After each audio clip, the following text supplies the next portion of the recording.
I hope that's not wonky. It looks wonky.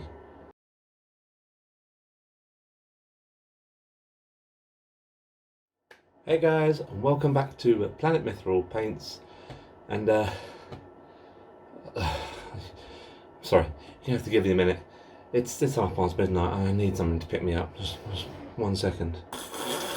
Oh, so there we are. Now we're caffeinated. It's 20 to 1 in the morning, and being fully caffeinated this time of night can't possibly be bad for me. Not in the slightest. And for those of you who may be eagle-eyed, we are actually in our brand new Planetmithril studio. Exciting. I'm so excited. It's so cool. So we thought we'd have a different kind of video today, and we're going to take the time to sit down with you guys and just kind of answer some of your questions that you've asked the channel. You've either asked these over Instagram or private messaged. A lot of people have asked questions in the comments. We thought it'd be nice just sit down for 10-15 minutes and just address some of these questions and answer some of the questions that you guys have asked. So let's crack on with it.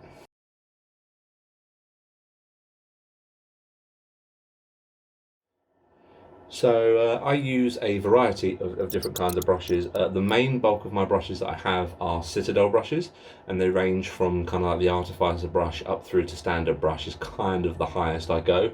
I don't tend to buy anything bigger than that because apparently I don't like making life easy for myself. But in the last little while we've actually branched out and we're using a variety of different brushes now. We use a variety of Citadel brushes, broken toe brushes, which are extremely good quality brushes, they're amazing, and Artificer brushes, which again are really cool brushes. So it's kind of good all round, and they're really top quality brushes. Can't recommend them enough. But those are the brushes we use. So yeah, we've got a couple of our Citadel brushes there. We've got the we've still got some of the heavy metal brushes. They brought out a little collector's tin a little while ago, which had some of the heavy metal brushes, which these have lasted me a good long while. These are my workhorse brushes and they do really good work. Very well made brushes. And we've got our broken toe brushes, which come in a nice little collectible set here. Nice little fancy drawer. That's come out. And then we have our Artificer brushes. We have the dry brush and the small detail set here, and they're really nice as well. They come with a brush cleaner as well, which is always good, always handy for keeping your brushes nice and clean and serviceable. Back in the drawer of shame with you. And between the three makes of brushes, I've kind of got every base covered, no pun intended. So those are the brushes we use for all our painting tutorials.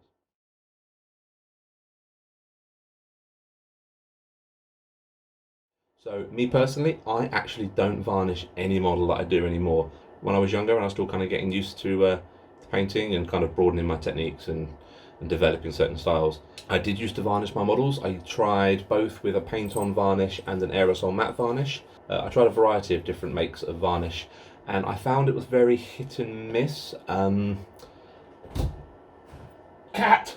Yeah, I found it was very hit and miss. Sometimes I would shake the can as normal, spray it, and it would come out looking nice. It would be a nice clean matte. Because I hate gloss finishes to my models. It's just not something I'm keen on unless the model is either wet or been out in the rain or is particularly shiny or like a carapace kind of thing. That's when I would put a gloss varnish on because it just accentuates the shine. But generally speaking, I like a nice matte varnish.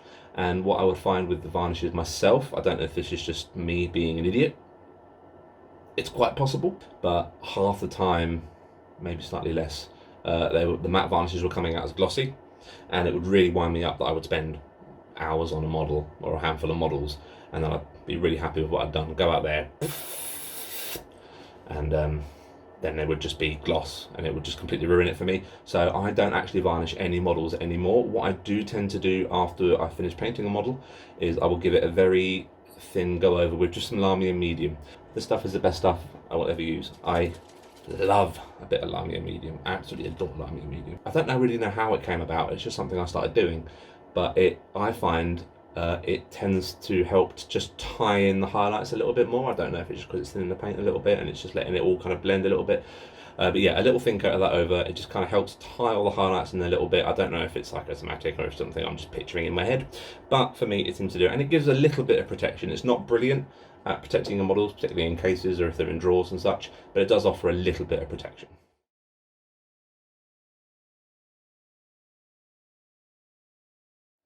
So generally speaking, for all our bases, we tend to use just drier bark for the rims of our bases, unless they're in like a mine or somewhere which would warrant a different colour. I did back in the day try just leaving them black, but I found that kind of took away from the overall look of the model once the base was done and the paint job was done. So all the rims on the videos and all my personal models are done in dry bark.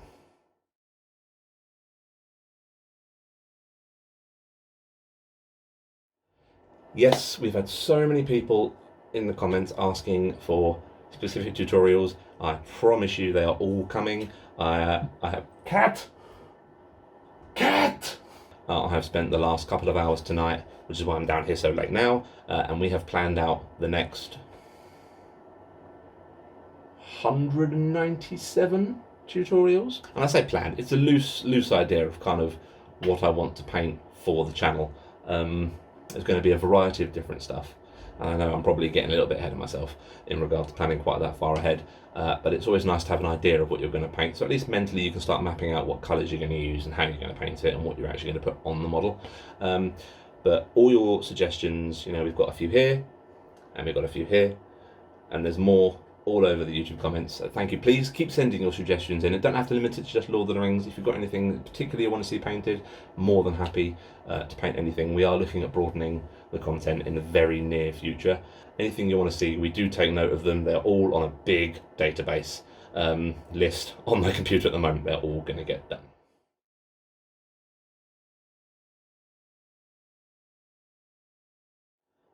So generally speaking, as you'd have seen from all the videos currently on the channel, I tend to stick to the Citadel range of paints because I have used them since I first started painting many moons ago. Many moons ago. Hello, darkness, my old friend. I'm old now. Cat! Pippin is equally as shocked by seeing my face as late at night. So I've gone through all the ranges of paints that they've had at the original range, the foundation paints, the contrast paints, all sorts of stuff that they've done, and they're really good paints. I really enjoy using them. I know my colour combinations with them. I'm really comfortable using them, and they give really good results. However, I have just started branching out a little bit more. Well, I mean, I've dabbled in the past. I've used Vallejo, I've used Army Painter, some very good paints there as well. We have just acquired a significant amount of Scale 75 paint, which I'm super excited to use. They are going to be so much fun to get to grips with and kind of experiment with and practice with on the channel. But generally speaking, it's Citadel Paints, and at least going forward, it will be Citadel Paints and Scale 75 will be the two main ranges that I will be using to paint models going forward.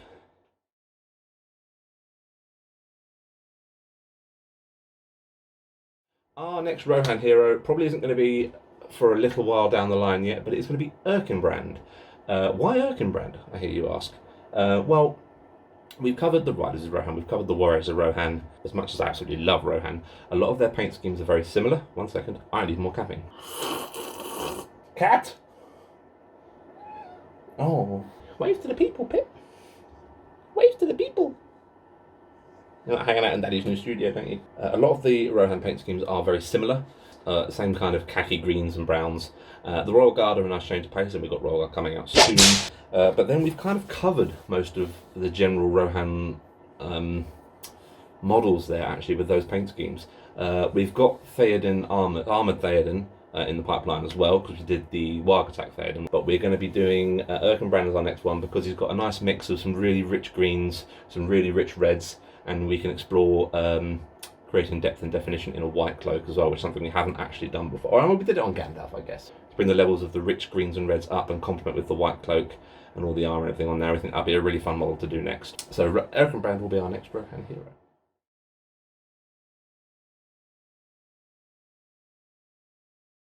Yes, absolutely.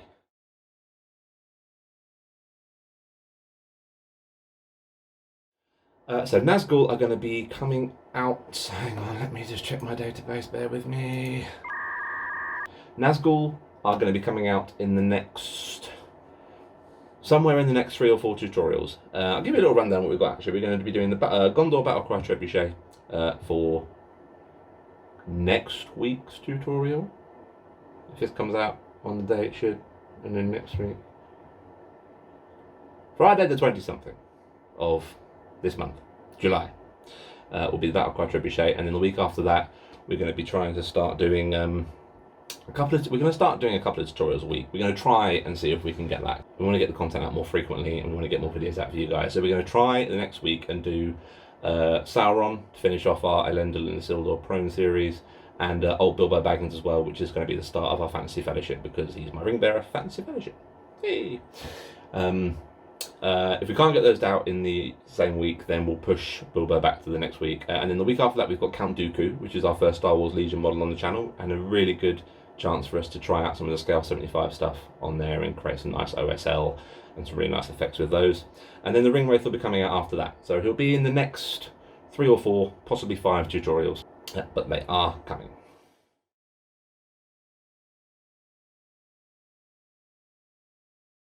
Yes, absolutely. This is something we addressed in a couple of times in a couple of bat reps, and in our 1500 sub video.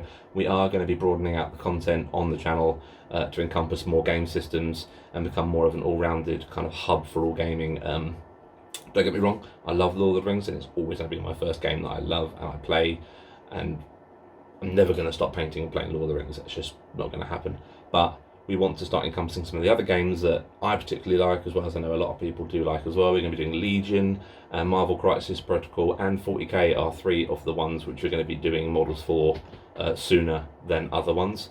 We're going to start with the 40k stuff, just Tactical Marines. We're going to explore how to paint a variety of chapters just with a box of Tactical Marines and just see how they go. But yes, 40k will be coming, and then if that's received well, we'll keep going through the range of Space Marines, and we'll do all sorts. We'll do Chaos, we'll do Tau, we'll do Necrons, we'll do everything at some point. But yes, we will be doing 40k on the channel.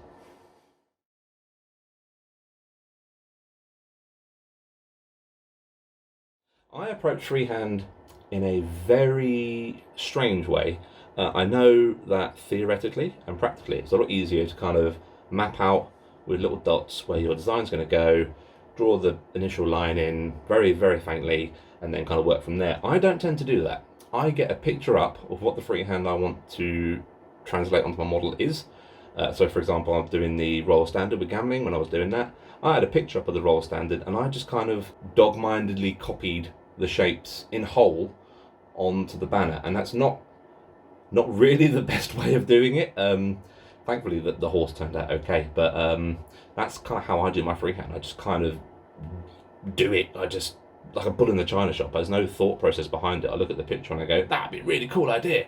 I get to the model and I'm like, oh, this is a really bad idea. There's no rhyme or reason to it. It's just kind of what I do. Once I get an idea in my head, I want to get it done as quick as I can. That's generally what happens. That's my train of thought.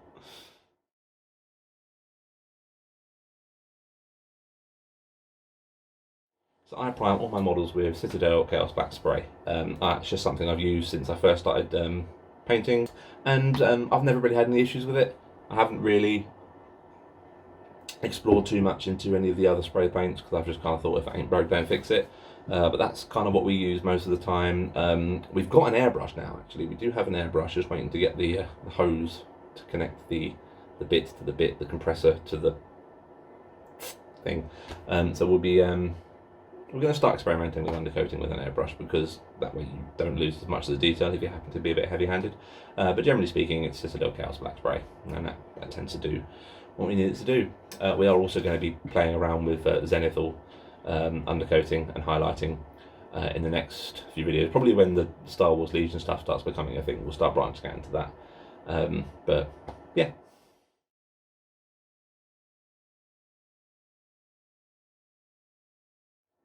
So I'm quite weird in this regard. I tend to paint the faces first.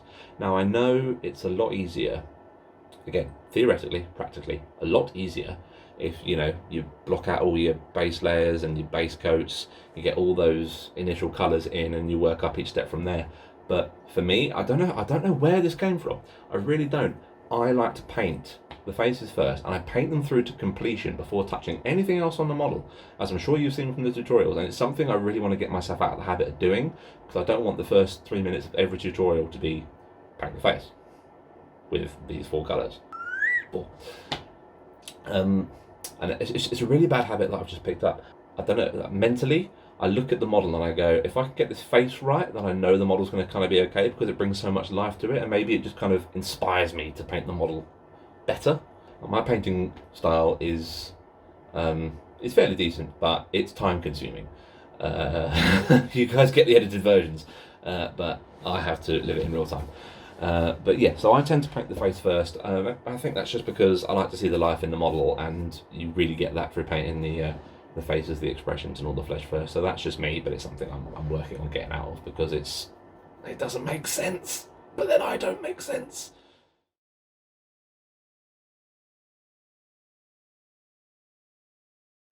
So I just tend to hobbo models just with my hands. I have a painting handle. I've got a couple of them. I've also tried with blue tack on paint pots, but for me, I like to hold the model and be able to get really up close to it. For some reason, whenever I put a model on this and have this in my hand, it feels like there's a block between like here and the model if I'm not directly connected with it. But I tend to just hold them in my fingers, and so I can get really up close and really in teeny weeny eye strainer vision. And that's just kind of the way I paint it, and this is the reason I wear glasses. Like, that's because of that, probably, is 20 years of straining my eyes from being too close to models.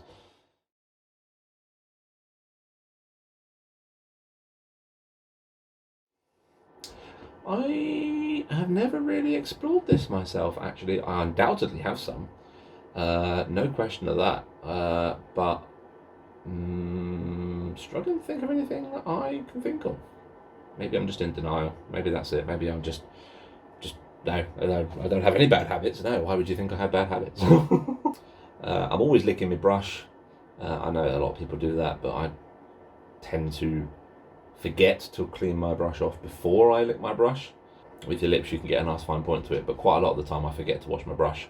So I end up with Abaddon black down my face, or taking a whole paintbrush worth of non-oil into my mouth, which A, doesn't taste very nice, and B, isn't great for the paint, because then you're just matting it further into the bristles. I don't change my water as frequently as I should, so quite often it's not very nice. I mean, painting water isn't nice at the best of times, but this can get quite gnarly, and almost to the point of being chewy, because it all kind of gums up around the outside of the cup. I don't know what this hand over was about. Quite chunky, should we say? Chunky. It's got some texture to it. I undoubtedly have more bad habits, but I just choose not to address them.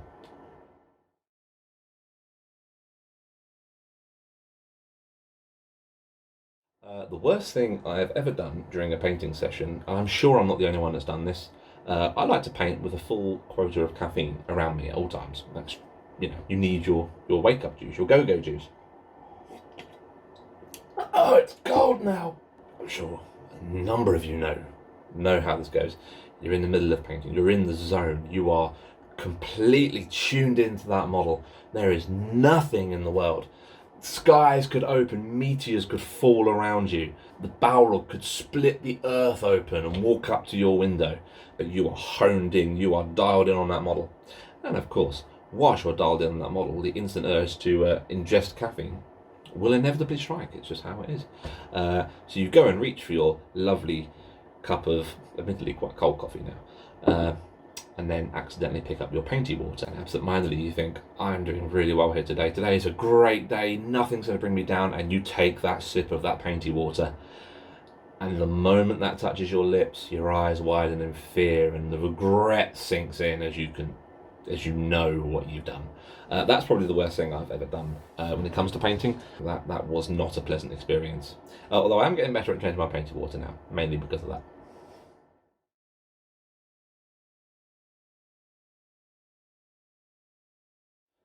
Oh, the very first model I painted, I remember going into the local independent in my hometown, lovely little shop, when I first basked in the glory of toy soldiers.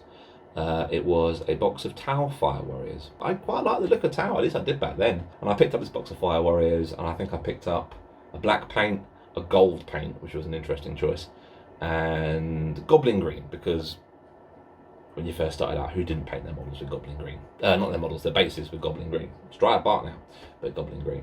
And no undercoat, no nothing. I had one brush to do the whole lot, but that was the first box of models I painted. It was black cloth, gold armour, patchy gold armour with a patchy gold gun.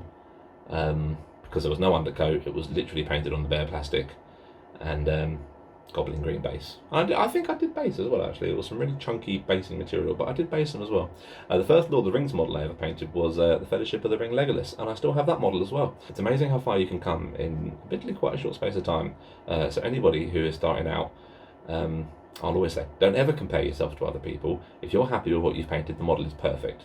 You are the only person who can critique your models, and as long as you're happy with the model, then it's perfect. You don't need to do anything else to it. Always be proud of what you've done and don't ever compare yourself to anyone else. So yeah, that was my very first box of models and my very first Lord of the Rings model. I can't remember what I painted after that. I think it ended up being Space Marine Terminators, painted as Raptors. Again, no undercoat. We soon learned that undercoat was a necessary thing.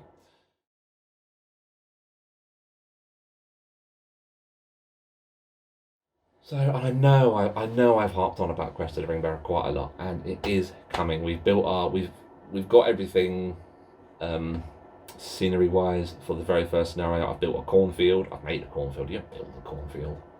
Can you build corn? No. We've got Farm Mag and all the hobbits painted up. They're all on the channel as well for painting tutorials.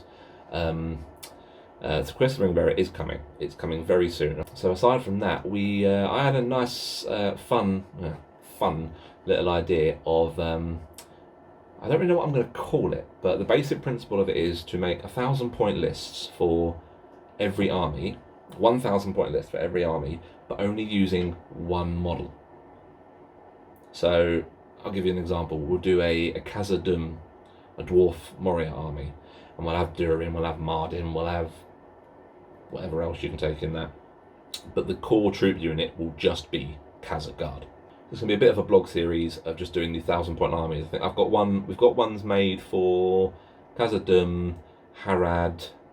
We've got one for hobbits as well. That's not a fun one. That's, I think, in the triple digits in regards to the amount of models, so that one won't be for a while. But we're going to do all these armies, and I'm going to do all these armies, and then we're going to do it as a bit of a blog, bit of a long-running thing. We'll document the progress, and then we're going to do a series of battle reports, just pitting these one-unit armies against other one-unit armies, and just see what unit comes out on top, which is a fun little project. Very much looking forward to. That'll be something to keep me busy. Again, like I said earlier, we're broadening the content. We've got Star Wars Legion, we've got Marvel Crisis Protocol, we've got all that coming out as well. We're going to be doing some Legendary Legion reviews and some Army List reviews, which I'm looking forward to doing. It means you have to stare at this face a bit more, because it will be more of an interactive talkie and explaining through the Legendary Legions and the Army List in the book, going through pros and cons, that kind of thing. We want to do more community showcases, because I really like seeing what you guys are all painting and what you're all getting up to. So if you've got pictures, please send them through, and we want to be able to show off what you'll all be working on. So we're going to be doing community showcases there again as well. And we're going to make a start on Smaug. You've seen Smaug now, he exists. So we're going to be documenting the process of getting him kind of fixed and putting back together a little bit, preparing him, gap filling, and then we're going to get around to painting him. So that is all coming as well. We are potentially, and I say this potentially, as I said, we've planned out the majority of the tutorials between now, for the next year actually. If nothing else, we've got a list of models, so I've got a vague idea of what we're doing. But in the run-up to New Year, between the gap between Christmas and New Year, the 7-ish day period there, we're going to try and get a video out a day for you guys. Now, don't hold me to this. This is going to be dependent on me getting my act together and actually getting some prep work done first. But that is the aim, to have a video a day for the week between Christmas and New Year, as a countdown to 2022. We've got some other guests on the channel who we're going to show off their armies as well. I think we've got a Gundabad, we've got another Urkai one, we've got a Dunland army, which is quite fun. So we want to show off some other people's armies and just talk through why they're put in, what they're putting in, what they generally take in lists, and how they've painted them. So that's going to be good fun. That's still cold. That's very cold. Did not learn lesson. So yeah, there's a lot coming out, and there's a lot to do. We're going to be carrying on with the bat reps as well. Again, we're going to be kind of ranging those between the 500 and the 1,000 point mark, just so there's a bit of variety, and we don't always have to play a huge game. It's quite fun to see how smaller point levels play. So yeah, a lot to come still on the channel. So we just hope you enjoy what we're putting out. Well, there we go. I hope I have been able to clear up some of the questions you guys have asked. Thank you, everybody who did ask questions or has asked questions, either again on YouTube or Instagram or everything else. Really appreciate everybody being so engaged and actually wanting to kind of engage with the channel and find out what we're doing. But that is my take on some of the questions you guys have asked. If you've got any more questions, please feel free to fire them over.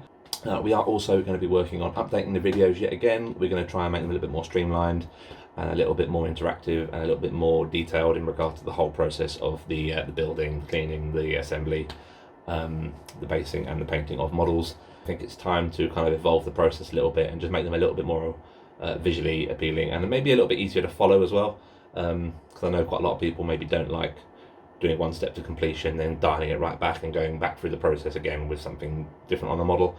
Some people might. It's the way I've painted for a great deal of time now, but we're going to be looking at updating the videos in the next couple of weeks, so hope you guys enjoy that. Please give us any feedback when we do, if you've got any thoughts on it.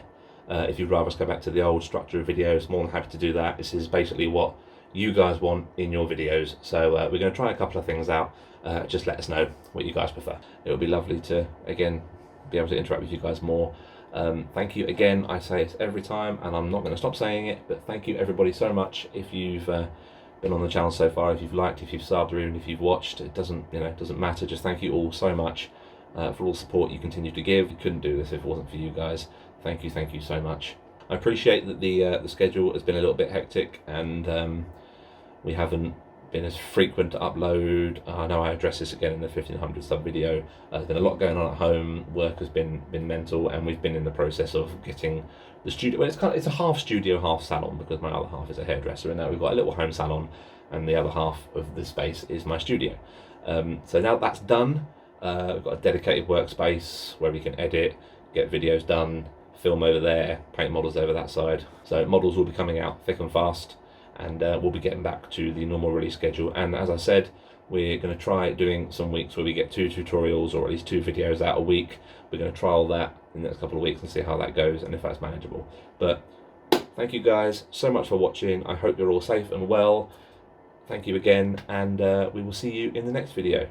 Take care, guys. Bye bye. Pippin says goodbye to